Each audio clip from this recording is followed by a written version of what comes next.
to, but people are not.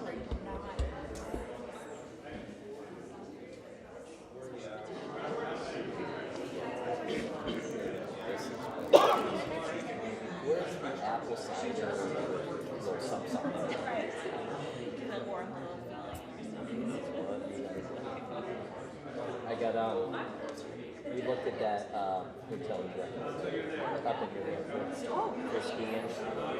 So we were like, but then my son has a game in Florida the weekend before, and I'm like, do we just stay longer in Florida, or do we actually come back to New York and go 3 months? Well, I guarantee you they have that spike cider. I was talking to my brother about going this year again. We're thinking between there and then we've not been to Stowe. There's a really nice place in Stowe that I like. A lot of people like it. I think it gets really crowded there, so I'm kind of like.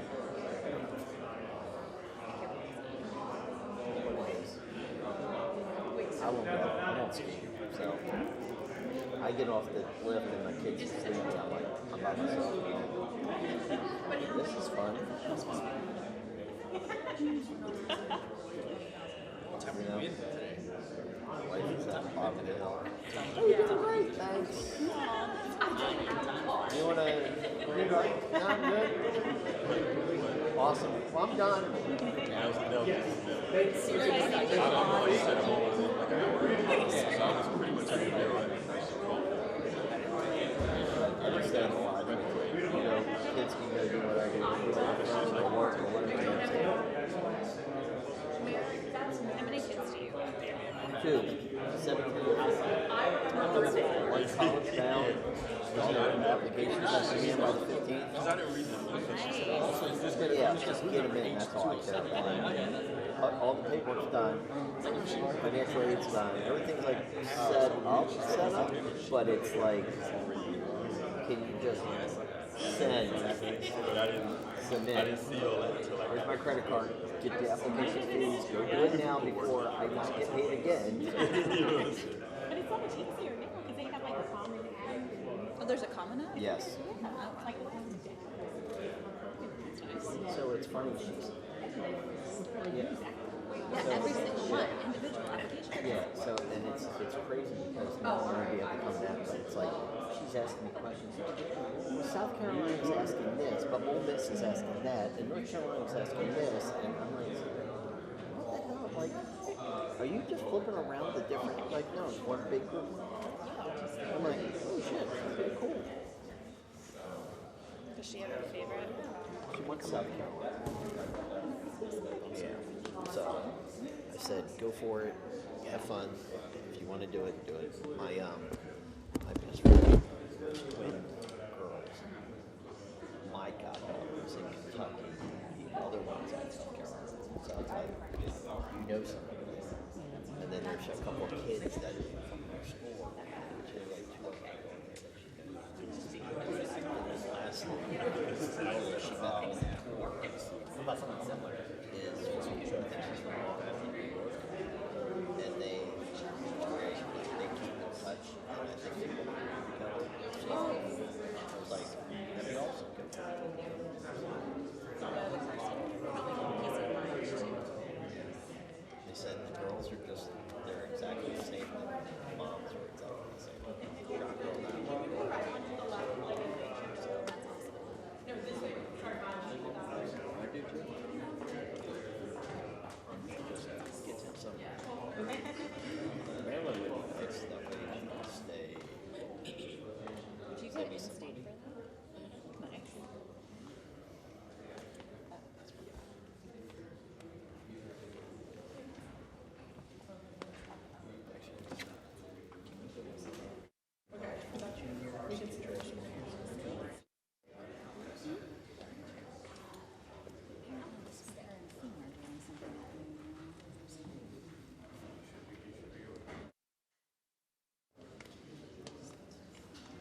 Welcome, everyone. Day 10 of the Democrat government shutdown. We're not in a good mood here in the Capitol. It's a somber day. Today marks the first day federal workers across America will receive a partial paycheck thanks to Democrats' obstruction to the system here. This is the last paycheck that 700,000 federal workers will see until Washington Democrats decide to do their job and reopen the government. Starting next week, American service members, many of whom live paycheck to paycheck, are going to miss a full paycheck. If Democrats don't end this shutdown by Monday, then that October 15th date will pass us by.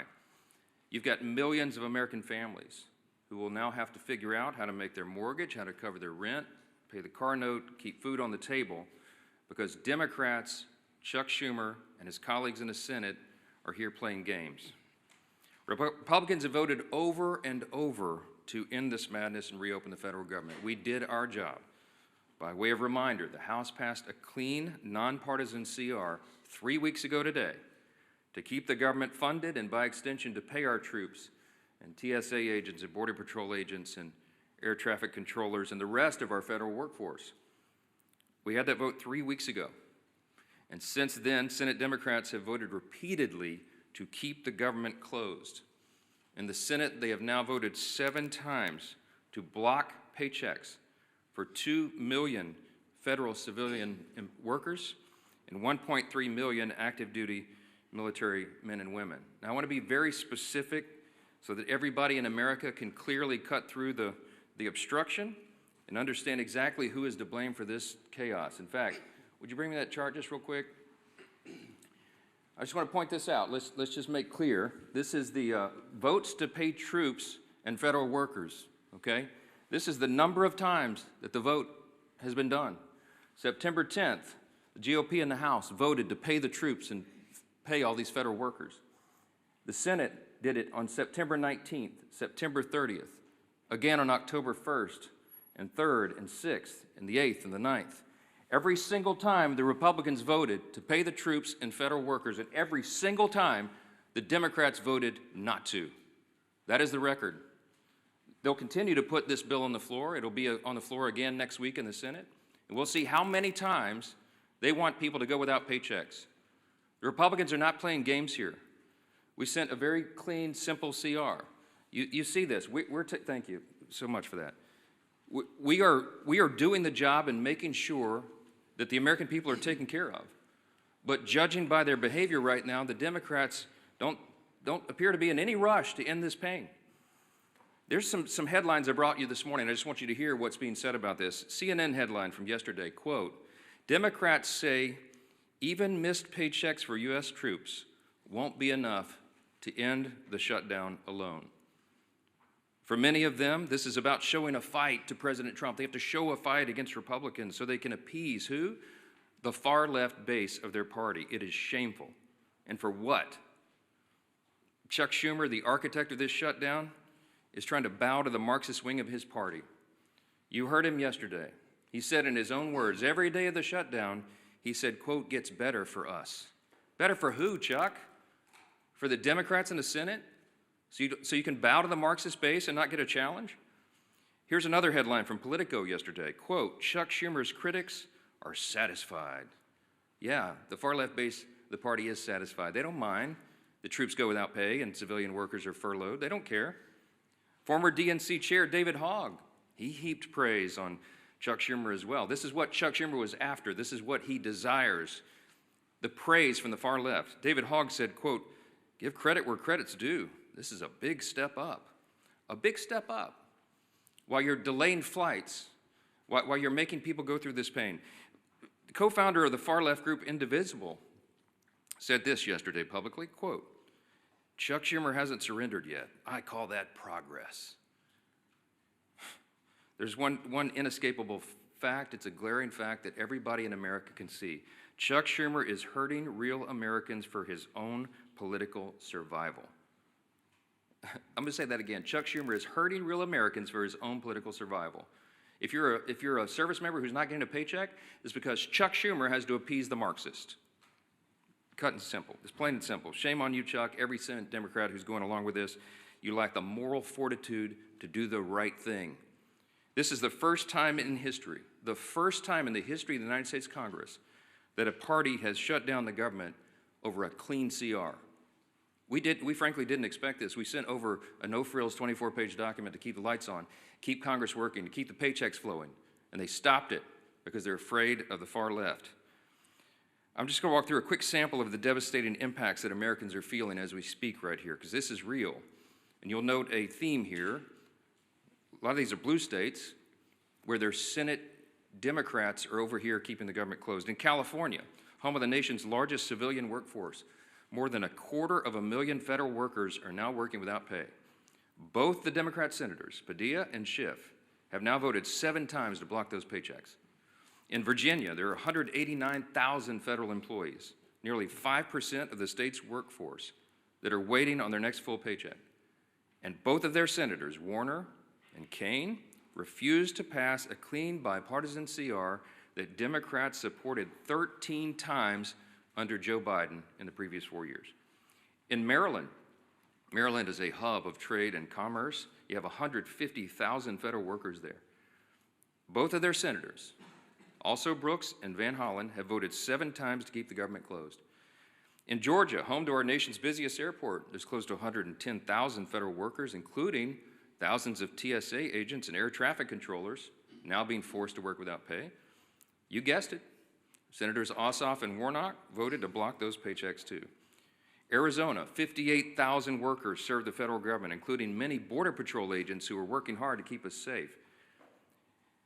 That hasn't stopped Arizona Senators Kelly and Gallego from blocking funding 7 times for the paychecks for their own constituents. In fact, they have so much idle time, they're having publicity stunts, posing publicity stunts outside my office. In New York, let's talk about New York because this is interesting. It's the home to both of the Democrat leaders, both in the Senate and the House. 115,000 federal workers are waiting on Hakeem Jeffries and Chuck Schumer and Kristen Gillibrand to come to their senses and end this shutdown. Chuck Schumer said himself, "With every day of the shutdown gets better for us."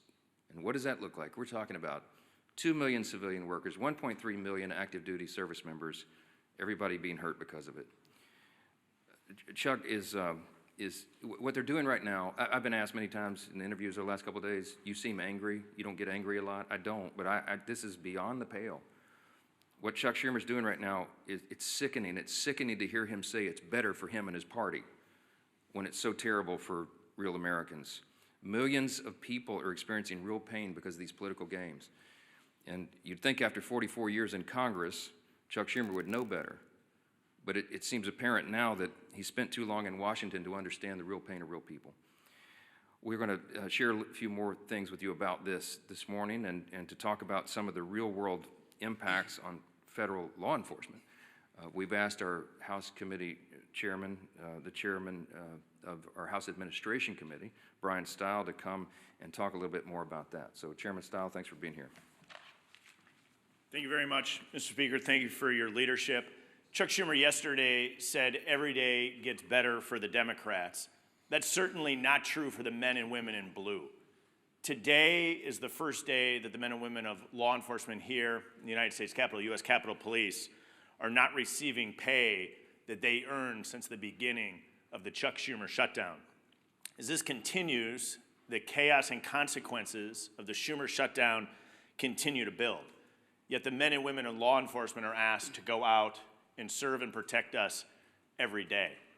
Chuck Schumer and Hakeem Jeffries will maintain a security detail, men and women that aren't being paid because of Democrats' decision to shut down the federal government. I chair the Committee on House Administration, work closely with the men and women of the United States Capitol Police, and they're suffering the consequences of the Schumer shutdown today. It's particularly concerning at a period of time when political violence is on the rise. Senate Democrats have voted to shut down the federal government 7 times. That's 7 times to defund our police. I'd ask Chuck Schumer if it's getting better for the men and women of Border Patrol who are on the border securing the United States of America. I'd ask him if it's getting better for the United States Marshals who are doing incredibly dangerous work on behalf of our country in every state. I'd ask him if it's getting better for the United States Secret Service, who's protecting the President of the United States. Chuck Schumer has put politics over people. It's getting better for his politics, he thinks. It's not better for the people of the United States of America. We should be standing with the men and women of law enforcement who are doing their job to protect us. And I think it's incredibly unfair and unjust that the men and women of Capitol Police have not received the money that they earned since the start of the Chuck Schumer shutdown. With that, I want to introduce our leader, Steve Scalise. Well, thank you, Chairman Stahl. And as the Speaker pointed out, too, it's disgraceful that not only are we in this shutdown because Chuck Schumer is only concerned about appeasing the most radical elements of his base, but time and time again, 7 times now, you've had other Senate Democrats join in with him to keep the government closed. And they're feeling some pressure, but what they're trying to do now, both Democrats in the House and Senate, is trying to shift the blame away. While they're voting to shut the government down, they're trying to blame other people. Let's be clear, and the Speaker showed it. We've had actual votes on the House floor to keep the government open. We've had those same votes on the Senate floor. You can see who has been voting to pay our troops, who has been voting to pay our TSA agents, our Border Patrol agents, and who are those people that are voting to shut it down, to deny pay to our troops. It's crystal clear. And you can go see the voice votes, the record votes. Members of Congress, House and Senate, have actually cast votes over and over again on whether they want to keep it open or shut it down. You don't have to wonder about a blame game. Gee whiz, both sides are blaming the other side. Just go look at the votes. There have been actual votes in the House and the Senate, 8 different times now, between the 2 chambers to open the government down. And Republicans have said, yes, let's keep the government open while we negotiate our differences.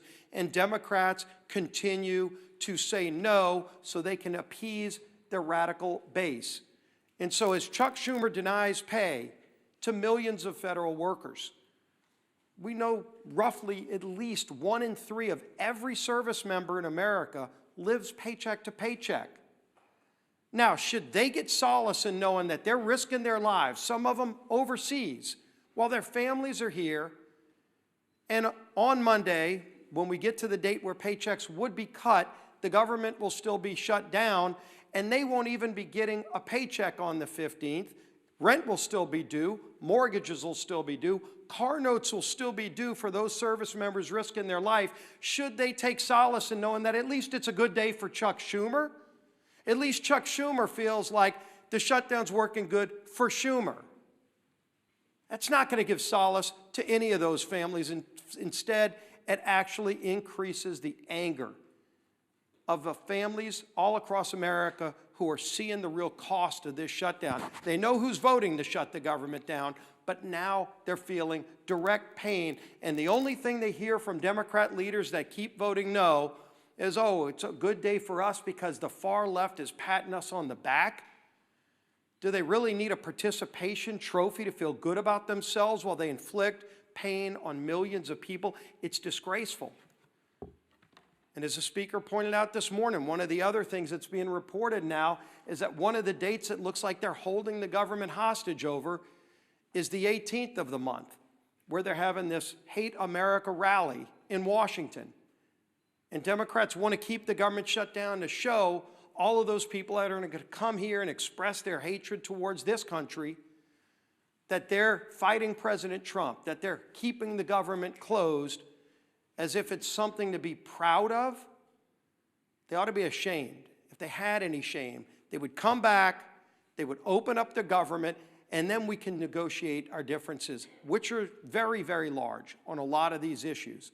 But in the meantime, we all know who's doing this. The votes are crystal clear. The public can go see who's voting to keep the government open, who's voting to shut it down. Chuck Schumer and his Democrat colleagues who are doing this need to look themselves in the mirror and start working for the American people instead of being so concerned about appeasing their far left radical base. With that, our whip, Tom Emmer.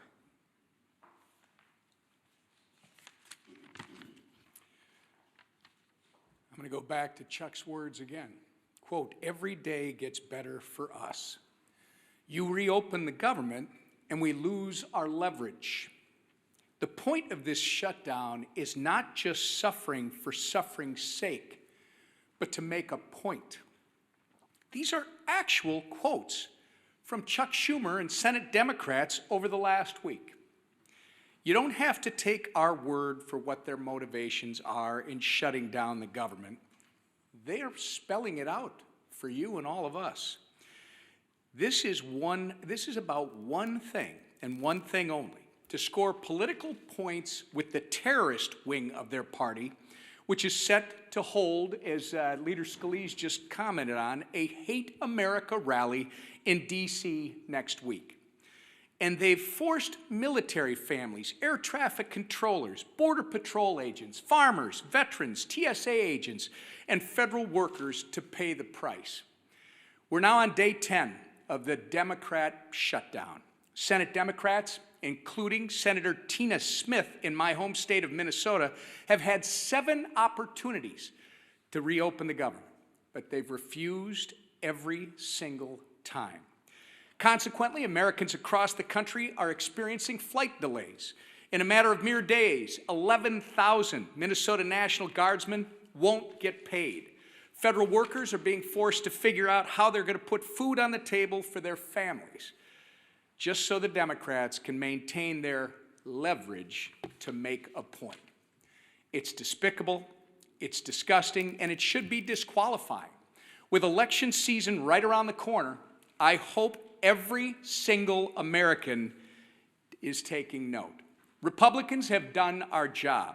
Democrats, on the other hand, are only here to play politics, and they're willing to hang their constituents out to dry to do it. And with that, I'll turn it back to our speaker. Thank you, Whip Emmer. Take a few questions this morning. Yeah, Jack. I know your position about saying it was on the Senate. They have to take our bill that would reopen the government. But haven't the circumstances changed?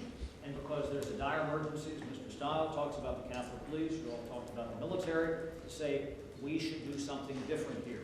We're still going to apply our pressure on the Senate, but you know, if you're in the middle of a ball game and the strategy changes, you're behind, or somebody gets hurt or something like that, the coach calls in different play. Why not call in a different play right now? Well, the ball game analogy doesn't fit here because we weren't playing a game. We sent over a clean CR, and I've explained this many times. If there was some Republican priority or poison pill or gimmick or trick or something that I could pull off the CR in order to negotiate with Democrats, I would have already done it. It's not there. When I say we're operating in good faith, I mean it. We sent over a totally clean measure that they had already voted for before. In fact, that Chuck Schumer gave impassioned speeches as recently as March of this year. The same instrument, the same one that he said was the right thing to do and that it must be done so Americans don't feel harm. He said that earlier this year. So we sent him the same instrument, hoping, of course, believing that they would do what has always been done here and pass a clean CR. And they didn't. So I don't have anything to negotiate. There's nothing more for me to do. I literally don't have a card that I can take off the deck because we did it all in good faith. They're the ones politicizing this. They're trying to play a game. We're not engaging in a game. We're trying to get the government open again so that people can be served, and it's plain and simple. Yes, sir. To Chad's question, though, hasn't the state of play changed here, though? Isn't it perhaps the responsible thing to do to pass some kind of legislation, to pay troops, to pay federal... We did that. We passed the bill. We have voted 8 times. Republicans have voted 8 times to pay the troops, to pay the civilian workforce, to pay TSA agents, Border Patrol, air traffic controllers, and all the rest. We've done it. The Democrats have voted no every time. There is no other instrument to do it. It's called a CR to keep the lights on and the doors open so that Congress can do its work, so that, as the leader Scalise said, so that we can do all the rest of the negotiation and deliberation on all these other issues. Open the government, Democrats. That's what this is. We have voted so many times to pay the troops. We've already done it. We did it in the House 3 weeks ago. The ball is in the court of Senate Democrats right now. That's it. Yes, ma'am. In terms of strategy, if you could speak to your strategy on keeping the House out in their districts and any idea when they may come back. This is not a strategy call to keep the House working in their districts right now. There's an urgent necessity of it. We had a conference call yesterday with House Republicans. They're fanned out across the country. They're in their districts trying to help their constituents because so many of them are now struggling because of the Democrats' games. So they're helping, for example, rural hospitals to access the funds that we got signed into law July 4th, $50 billion rural hospital fund, so they can provide for health care for their constituents. They need to know how to navigate that before Chuck Schumer and the Democrats try to take it away. Their counterproposal CR would spend $1.5 trillion and take away the $50 billion that we passed into law just on July 4th, signed into law by President Trump, to prop up rural hospitals. Who cares about health care here? Okay, our members are out working diligently in their districts, serving their constituents right now. We will come back here and get back to legislative session as soon as the Senate Democrats turn the lights back on. That's the fact. That's where we are. Yes, ma'am. On the military pay, though, in past shutdowns, there have been ways to guarantee that members of the military get paid. There are over 100 Republicans in your caucus who have signed on to a standalone bill to pay these military members. So at what point do you every single Republican is not just talking about paying troops. We have already had those votes. We have done that. We did it 3 weeks ago. The executive branch, the president, is working on ways that he may have as well to ensure that troops are paid. The Republican Party stands for paying the troops. The Democrats are the ones that are demonstrating over and over and over now 8 times that they don't want troops to be paid. This could not be any simpler than it is. Look at the record. Don't listen to what these Democrat politicians are saying up here. Look at how they're voting and demand that they do the right thing. That is where we are, and that's where it'll be. Yes, ma'am. I actually have a question with Emmer. Mr. Emmer, I know the White House announced last week that they were going to rescind $7.5 billion in green energy funds. They went to a number of states. It includes your district, however. Excel Energy Services is on the line to lose $7 million if this funding is rescinded. What conversations have you had with the White House about this, and what is your expectation for this funding? Is it truly gone, or is there some way to get it back? Well, this is going to affect the Speaker, this is going to affect the Leader, this is going to affect our Chairman, Representative Stile, and all of our members. Literally, this could end today. If Chuck Schumer and Democrats would reopen the government, this wouldn't be an issue. And what's happened is the White House has to make some very serious and difficult decisions as to what's essential and what's not. If you want to end it, Chuck Schumer, reopen the government. So, sir, your understanding is the White House will continue with that funding when the government reopens? I would suggest that you call Tina Smith and ask her why she wants to keep the government shut down and put all this at risk.